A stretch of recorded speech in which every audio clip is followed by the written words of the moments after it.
साथियों, अभी हम लोग उपस्थित हैं एग्जाम टूर चैनल पर। जैसा कि आप जानते हैं, लगातार आप लोग का कमेंट आ रहा था कि सर क्या हुआ, कल आंदोलन आप लोग किए उसका क्या हुआ।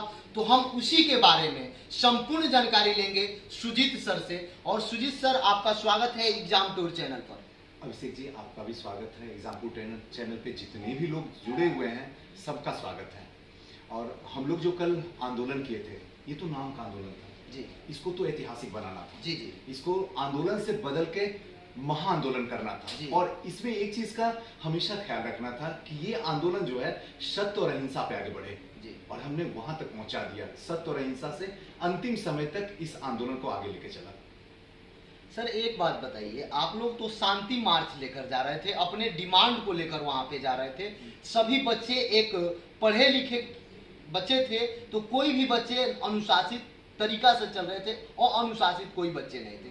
फिर भी पुलिस के द्वारा जो लाठी चार्ज किया गया, उनको रोकने का प्रयास किया गया, इस पर आप क्या कहना चाहिए?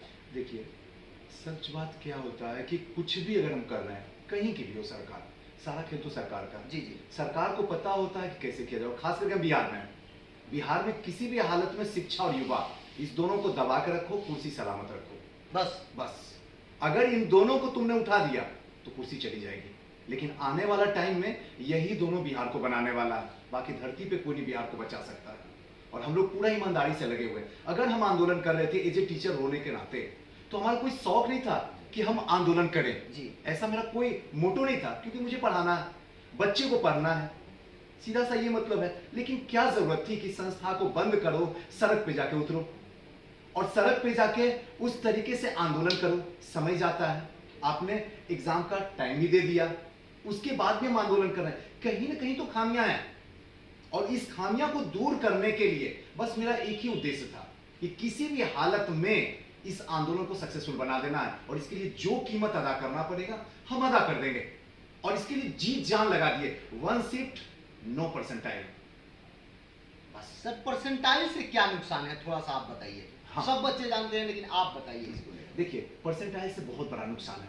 मान लीजिए, एक सिंपल लैंग्वेज में आपको समझाते हैं कि आपका जो है 110 नंबर आया जी, 110 नंबर आया, ये सिर्फ आपको पता है। अब वहां पे जब कैलकुलेशन होगा तो पता चलेगा कि 110 से ऊपर जो है उनको जितने स्टूडेंट को लेना है, अगर मान लीजिए 100 स्टूडेंट को उनको लेना है और 115 आगे हैं आपसे हैं, तो आपका 110 रहते हुए भी आपका सिलेक्शन नहीं होगा। 115 वाले से ऊपर ले लेंगे। यानी सब कुछ गुप्त है, आपको कुछ नहीं पता चलेगा। सिंपल सा। और एक लाइन में और मैं बताने की कोशिश करूंगा कि परसेंटाइल और परसेंटेज अगर पहले रहता था तो हम कहते थे 80% मार्क्स आया। इसका मतलब है कि 100 में 80 नंबर आया। और परसेंटाइल में ये होता है कि अगर 80 परसेंटाइल है, इसका मतलब है कि 20 जो परसेंट है, यानी 20 जो परसेंट है वो ऊपर आपके स्टूडेंट है बैठे हुए, जो आपसे अधिक लाए हुए हैं। तो ये मतलब होता है परसेंटाइल। दोनों में अंतर है। हाँ, दोनों में अंतर ये। और ये दोनों का ये प्रॉब्लम है परसेंटाइल में कि अगर परसेंटाइल कर देता है तो इससे बहुत बड़ा नुकसान हो जाएगा। इससे आपको लगेगा कि मेरा सिलेक्शन हो रहा है, लेकिन वहां पे कभी भी आपका नाम नहीं आएगा। और उसमें उन्हीं लोगों का वो नाम रखेगा जिनका वो चाहेगा। सर, आपको कब छोड़ा गया? आंदोलन में आपको चोट लगा हुआ है, जैसा थोड़ा सा दिखा दीजिए सर। ये देख सकते हैं, ये लगातार आप देख रहे हैं, इनको बहुत सारा डंडा इन पर बरसाया गया है। बहुत बच्चों को भी अरेस्ट किया गया, लड़की लोगों को भी अरेस्ट किया गया, उसमें आप भी शामिल थे। कब छोड़ा गया, थोड़ा सा उसके बारे में बताइए। रात में 8:30 बजे इनको छोड़ा गया। 8:30 बजे रात में शास्त्रीनगर थाना में थे, वहां से छोड़ा गया। लेकिन उसको थोड़ा सा डिटेल में आपको मैं समझा देता हूं। आंदोलन शुरू कर रहे थे, आंदोलन में लाठीचार्ज शुरू हो गया। जैसे ही लाठीचार्ज शुरू हुआ तो जाहिर सी बात है, मार से तो भूत भागता है, हम तो इंसान ही हैं, क्यों ना भागे। और सबको तोड़ना था। और ऐसा लगा कि जैसे आगे से आवाज आ रही थी, लाठी चार्ज जी। बस उनकी तो आवाज सुनने भर की देर थी, और आगे में जो भी थे बस बरसाना शुरू कर दी। 1 मिनट सोचिए अभिषेक जी, आपने बताया हम लोग एकदम सत्य और अहिंसा के साथ में आंदोलन कर रहे थे, आपने वहां से आदेश दे दिया लाठी चार्ज। कितना है बैठे वहां पे? 2 दर्जन, 3 दर्जन, 4 दर्जन, 5 दर्जन, 60 लोग हैं। इतना ही है ना। हमारे पास 6000 पीछे खड़ा है। अगर गलती से बोल देते पत्थर चार्ज, तो क्या हो जाता है? पूरा पटना छावनी में तब्दील हो जाता। 2 मिनट भी नहीं लगता और छावनी में तब्दील हो जाता। पता चलता जिसके पास बंदूक है वो बंदूक वहां से निकला और स्टूडेंट के हाथ में आ गया। आप में पावर है, सबसे बड़ा तो युवा पावर है। आपको हम कंट्रोल करके रखे, आप मारते गए, एक भी स्टूडेंट कुछ नहीं एक्शन दिया, कोई रिएक्शन नहीं दिया, सबने मार खाया, हमने भी मार खाया। और यही नहीं है, ये तो कम देख रहे हैं, आंख देख लीजिए क्या हालत है। बस कैसे बच गए, बस ऊपर वाले की कृपा या माँ बाप के आशीर्वाद था। डंडा जो चल रही थी इस तरीके से आंख यहाँ पे लगी, इस तरीके से घुमा के मारा गया, ऐसे करके। अगर ये डंडा ये सीधे आती तो आंख के अंदर एंट्री कर लेती, वो तो ऐसे था, यहाँ लगा। उसके बाद तो फिर तो मत पूछिए कि क्या हालत में हम चले गए। उसके बाद इसी बीच में दौड़ रहे थे, अचानक क्या हुआ, एक लड़का गिर गया। गिरा तो उसके ऊपर सारे लोग दौड़ रहे हैं, लेकिन कोई, क्योंकि सबको अपनी जान की परवाह है, सबको चोट लग रहा है। लेकिन हम थोड़ा देर के रुक गए, और वो लोग तो तेजी से दौड़ रहे थे। तुम तेजी से दौड़ रहे हो, हम थोड़ी नहीं तेजी से दौड़ेंगे, विकलांग थोड़ी हम थे, हम भी तो तुमसे तेजी दौड़ेंगे, तुम कहीं हमसे आगे नहीं हो। बस इसी चक्कर में क्या किया, हम उसको उठाने की कोशिश। मानवता है, टीचर थे, स्टूडेंट तो हम थे नहीं, टीचर थे तो थोड़ी सी तो मानवता जागी जाती है। हमने उनको हाथ भर के उठाया ऊपर, पता नहीं कहां से एनर्जी आ गया, और तुरंत उठ गए। हमसे ज्यादा भारी थे, बहुत भारी थे, भारी की वजह से वो गिर गए थे, और पता नहीं कैसे उठाए, तुरंत उठ गए और उठ के वो भाग गए। उस समय एनर्जी का था नहीं लगता है, पता ही नहीं चला, एकदम लगा कि पता नहीं कौन उठाया उनको, कौन भाग गए, और लगना हमको शुरू हो गया। तो जब तक पीछे मार रहा था तब तो लग रही थी दौड़ दौड़ दौड़ दौड़, लेकिन जैसी एक यहाँ पे आके लगी ना, तो जब बोन्स ज्वाइन होता है ना, तो वहां अगर गलती से एक बार चोट लगेगा ना, तो लगेगा कि करंट लगा। और लगती है तो खतरनाक तरीके से, भी तो मारता खतरनाक तरीके से। और ऐसे जो सीधे भाग रहे थे ना, ऐसे मुंह करके देख लिए, और ये नहीं देखे कि सामने से जो है एक डंडा आ रहा है। जब तक हम इसको देखने की कोशिश की, तब तक तो वो भाग गए। सर आप क्यों नहीं बोले हम टीचर हैं, हम स्टूडेंट नहीं है, नेतृत्व कर रहे हैं? हाँ, ये बोल सब सकते हैं, नहीं बोले। एकदम बोल सकते हैं, क्यों नहीं बोल सकते हैं? बोलने का मौका दीजिएगा तब। आप सुनने के लिए तैयार नहीं और हम बोलने के लिए तैयार हैं। यहाँ तो लोग जान बचाने के लिए तैयार थे। जिस तरीके से आप बेरहमी से लाठी चला रहे थे, कितने की तो जान चली जाती। सच बात तो ये थी, और हम कैसे वहां पे बोलते कि हम शिक्षक हैं? आप बताइए, नेतृत्व कर रहे थे किसी भी तरीके से, क्योंकि देखिए सबसे पहले जो ये असर करेगा ना, टू सिप एग्जाम और परसेंटाइल, पहले टीचर पे ही करेगा, बाद में स्टूडेंट पे करेगा। क्योंकि पढ़ाएंगे हम, रात दिन मेहनत हम करेंगे, कलेजा हम फाड़ेंगे, और मेरा बच्चा का रिजल्ट होगा ही नहीं, ना आज के बच्चे का, ना आने वाला अतीत के बच्चों का, उसका भी रिजल्ट नहीं रुकेगा। तो बदनाम किसको देगा? अरे सुनामी गुरु के कारण रिजल्ट मेरा गया, अरे मेरे वजह से नहीं गया, उसके अंदर बीपीएससी के अंदर जो नए नए चेयरमैन बैठे हुए हैं, उन लोगों ने तुम्हें क्या कर दिया? बर्बाद कर दिया। तो वही बात हुआ, लम्हों ने खता की, सदियों ने सदा पाई, वही हालत हो जाती। तो इसके लिए हम लोग आंदोलन किए कि किसी भी तरीके से चाहे कुछ भी हो जाए। और ये बात सच था कि आंदोलन में किसी टीचर को नहीं आना, ये आप भी जानते हैं अभिषेक जी, किसी को नहीं आना था, लेकिन मुझे आना था, चाहे जो कीमत अदा करना पड़ता, मुझे इसलिए आना था। और सबसे बड़ी बात थी, जैसे 2 बजे रात बजा, नींद आ नहीं रही थी, अरे सुबह आंदोलन चलना, किसी भी हालत में आंदोलन में चलना, क्योंकि इंतजार है, सुनामी गुरु आने वाले हैं, और वो आएंगे तो आंदोलन सक्सेसफुल कर देंगे। तो एक उम्मीद जब आपसे जुड़ जाती है ना, और सच बात क्या है, आप प्यार सबसे कर सकते हैं, जिससे दिल करे उससे कीजिए, विश्वास सब पे नहीं कर सकते, कदापि नहीं कर सकते हैं। और इस कलयुग में माँ बाप छोड़ के किसी पे अगर विश्वास कर रहे हैं, तो इस दुनिया का सबसे मूर्ख इंसान आप हैं, इसमें कोई शक की बात नहीं। और अगर सारा बच्चा उम्मीद किए हुए है कि सर आप आइए, आप साथ रहिए, एनर्जी रहेगी और हम जीत जाएंगे, गलती हम कहां कर रहे हैं? हम गलती नहीं कर रहे हैं, ना तो हिंसा कर रहे हैं, किसी भी तरीके का कुछ नहीं कर रहे हैं, हम तो बस सत्य और अहिंसा को हाथ में पकड़े हुए हैं, तिरंगा फहरा हुआ है, इनकलाब जिंदाबाद नारा लग रहा है कि मुझे किसी भी तरीके से हमारा हक चाहिए, और हमारा हक बस यही है 1 सीट में। अच्छी बात बताइए, आयुब बड़ा समझदार है, संवैधानिक पद पे बैठा हुआ है, अगर आप 2 शिफ्ट में एग्जाम लेते हैं, चलो हमने मान लिया, ले लो तुम 2 शिफ्ट में, 3 शिफ्ट में ले लो, भगवान करे 4 शिफ्ट में ले लो, तो 4 शिफ्ट में नोटिफिकेशन भी निकालो ना कि 1 साल में जो है 4 बार बीपीएससी की वैकेंसी। ऐसा हो सकता है? नहीं करेंगे। क्यों नहीं करेंगे भाई? जब ये कहां की माने?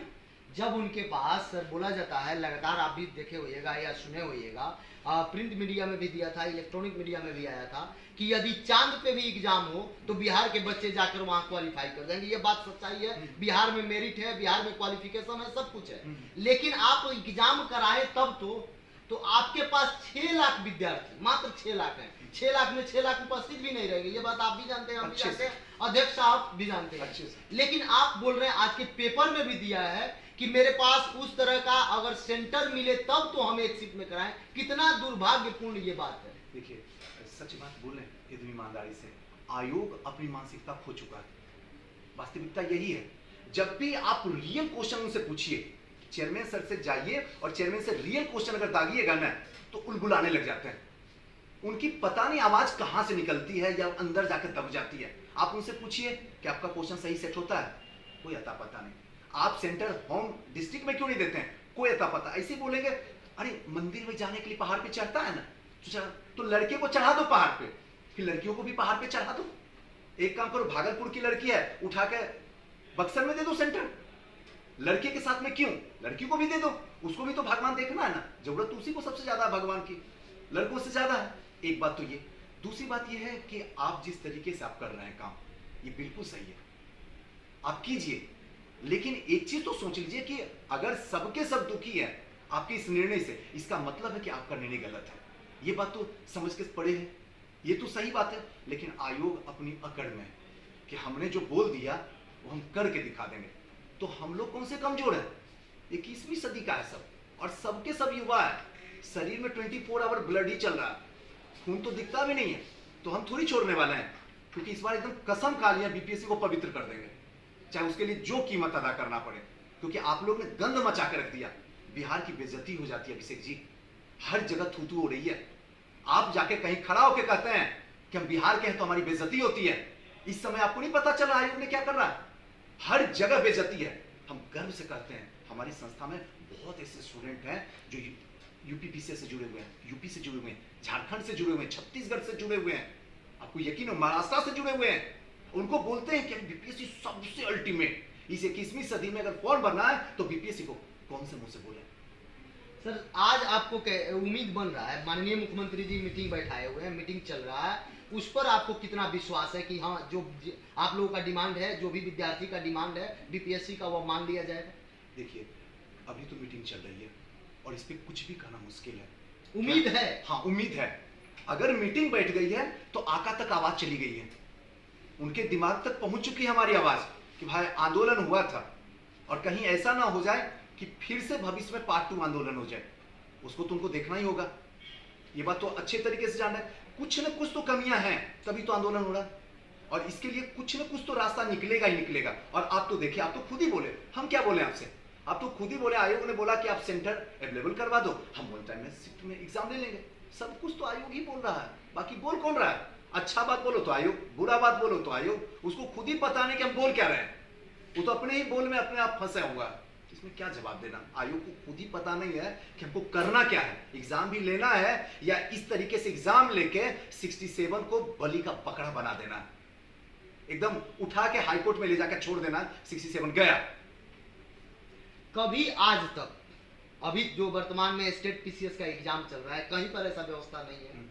और बीच में अभी तक शायद मुझे नहीं याद है, आपको मालूम होगा, कहीं आप शिक्षक हैं तो आपको ज्यादा मालूम होगा, किसी भी पीसीएस एग्जाम में बीच में कोई चेंजिंग हुआ है क्या आज तक? सही आज तक कभी नहीं हुआ चेंजिंग, कभी नहीं हुआ है। और गलती से एक बार राजस्थान पीसीएस ले भी आया था तो आंदोलन हुआ, स्ट्राइक हुआ, उसके बाद वो फिर से वापस कर लिया, वापस हो। हाँ। लेकिन एक बात यहाँ पे बोलना चाहूंगा अभिषेक जी आपसे, ऐसे भी बीपीएससी का कहीं कोई चर्चा नहीं होता, और जिस इंसान का अगर चर्चा नहीं होता है ना तो कुछ गलत काम कर दो, चर्चा में आ जाओगे। और बीपीएससी का एक पुराना आदत है, परंपरा चल रहा है प्राचीन काल से ही, जब से बीपीएससी स्थापित हुआ। ऐसे भी नाम नहीं आ रहा, कुछ ऐसा काम कर दो जिससे हो जाए। हुआ ना चर्चा, पेपर लीक, फंसे कौन? बड़े बड़े बाघड़ बिल्ले। फंसे कौन? कोई दूसरे वाले बाघड़ बिल्ले। सही कौन था? पता नहीं। क्या आया रिपोर्ट? पता नहीं। जांच चल रही है? पता नहीं। क्या होगा? पता नहीं। दूसरा 2 शिफ्ट में एग्जाम, मतलब वहां से दिमाग को खींच लो और 2 शिफ्ट में लड़के को और पूरे बिहार को ले जाके गिरा दो। काम तो अच्छा कर रहा है। यहाँ बिहार लोकतंत्र की जननी है, लेकिन इस लोकतंत्र के जननी में देखा जाए तो 10 दिन से आप देख सकते हैं 2 बार स्टूडेंट पर लाठीचार्ज। बिल्कुल, ये कितना दुर्भाग्यपूर्ण है सर। देखिए मैंने पहले भी बता दिया हूं, बिहार जननी थी हर चीज की, शिक्षा की भी जननी है, युवा की भी जननी है, योग्यता की भी जननी है, सब कुछ में बिहार है। लेकिन जो बिहार को हैंडल कर रहे हैं वो कभी नहीं चाहते हैं कि शिक्षा की जननी हो, क्योंकि अगर हर कोई शिक्षित हो जाएगा तो सबसे पहले तो उनकी कुर्सी खींचेगा ना। एक तो बेचारे ऐसे ही 2 पहिए पे बैठे हुए हैं, कितनी मुश्किल से पकड़े हुए हैं, आप उसको भी क्या करना चाहते हैं? बर्बाद करना चाहते हैं। हम 10 लाख देंगे सी, 10 लाख रोजगार देंगे, 20 लाख, हमको नहीं चाहिए रोजगार। आप अपना रोजगार अपने पास रख लो, समय पे अच्छे तरीके से आप एग्जाम करवा लो, सीट तो हम ले ही लेंगे, कम से कम वो तो करवाओ। तो वो भी नहीं होता है, आप देख ही रहे हैं। और ये गारंटी मैं दावे के साथ में कर सकता हूं, अगर 2 शिफ्ट में एग्जाम हुआ तो पेपर लीक होगा, इसको ब्रह्मा भी नहीं बचा सकते। सर जो भी व्यूअर हैं एग्जाम टूर के जो देख रहे हैं, उनको आप क्या संदेश दीजिएगा विद्यार्थी को वर्तमान समय में? अभी जो भी देख रहे हैं एग्जाम टूर पे, मैं हाथ जोड़ के दिल से विनती करूंगा, आप कुछ भी कीजिए, जहां जरूरत पड़े साथ देने का आप आइए, जरूर आइए, लेकिन उसके बाद मां सरस्वती में जुड़े रहिए, ईमानदारी से पढ़ाई करते रहिए। पढ़ाई में किसी भी तरीके का विघ्न बाधा मत डालिए, पढ़ाई को अपने जगह पे रहने दीजिए, ईमानदारी से मेहनत कीजिए। और हम लोग उम्मीद पे जीते हैं, और उम्मीद है कि ये व्यवस्था भी बदलेगा और ये 2 शिफ्ट भी बदलेगा। एक ही शिफ्ट में एग्जाम होगा, भले 1 महीना आगे हो जाए, लेकिन होगा एक शिफ्ट में एग्जाम, और कोई परसेंटाइल नहीं होगा, होने ही नहीं देंगे परसेंटाइल, क्योंकि ये कहीं ना कहीं गलत है। अगर आज हो गया तो आने वाला अतीत मर जाएगा, और वो गाली किसी और को नहीं देगा, हम सबको देगा गाली। कि अब उस टाइम में जब 21वीं सदी में लोकतंत्र मजबूत, बिहार मजबूत, बिहार का युवा मजबूत, उसके बाद भी आप इस कैंसर को नहीं रोक पाए, शर्म की बात है। और हम इसको तो रोक ही देंगे, चाहे कुछ भी हो जाए, इस बार बीपीएससी को पवित्र कर ही देंगे। बहुत बहुत धन्यवाद सर समय देने के लिए।